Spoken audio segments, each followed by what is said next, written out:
This is from the line, the title story of the collection of adventures of the Galactic Police Bureau called The Line. Gorgo fell in behind her as they moved rapidly through the crowd. Every room here was named after a jewel, and the Emerald Salon, named for the city itself, or was it the other way around, was reserved only for special guests. The terrace, however, could be reached through the gardens. They made their way between fragrant shrubs and over tiny bridges to the flagged veranda, lit by a handful of green fairy lights strung at random in the surrounding vegetation. Heavy green curtains across the windows screened the sun from outside eyes. They waited, standing casually back to back, a defensive posture which came as naturally as breathing.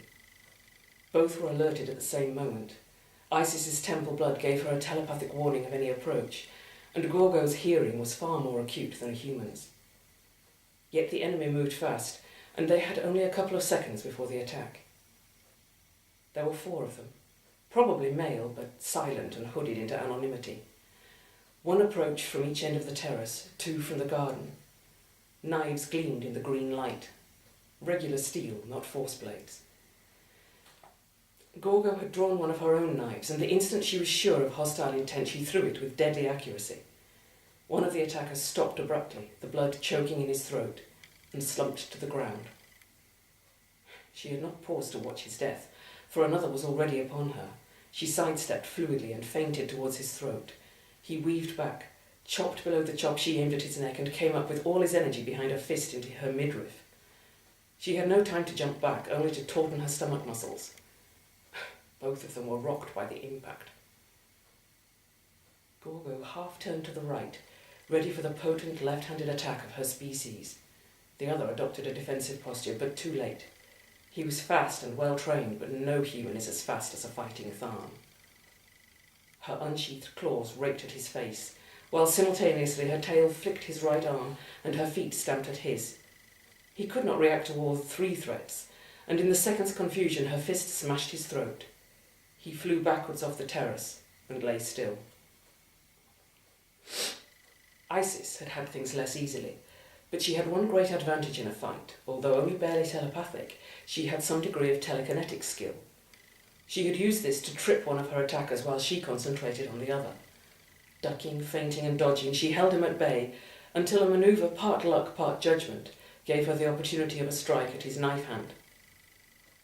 The weapon dropped, and she gave him no chance to reach for another, slamming her heel down on one of his feet and pushing rigid fingers at his eyes. Despite the pain, he grabbed her wrist and she at once dropped right to the ground, pulling him with her. She was too small to have a prayer if he got a serious hold on her, and she knew well that her only chance lay in moving, always moving, and never giving him time to draw breath. She fell on her back with her knees drawn up to her chest and straightened her legs convulsively as her opponent fell on top of her. He flew over her head to land heavily on his back, wrenching her wrist as he did so.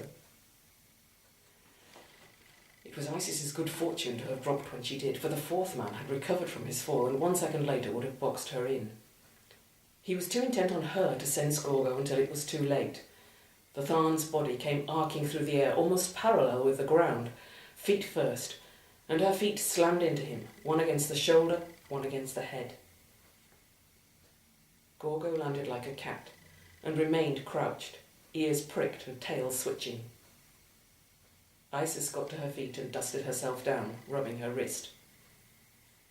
"Let's get out of here," she suggested. Gorgo had other ideas. Bending over their one conscious opponent, the one Isis had dealt with, she seized him by the throat. "Who sent you?" she demanded. If you want to know the answer to that question and what happened next, you'll have to buy the book.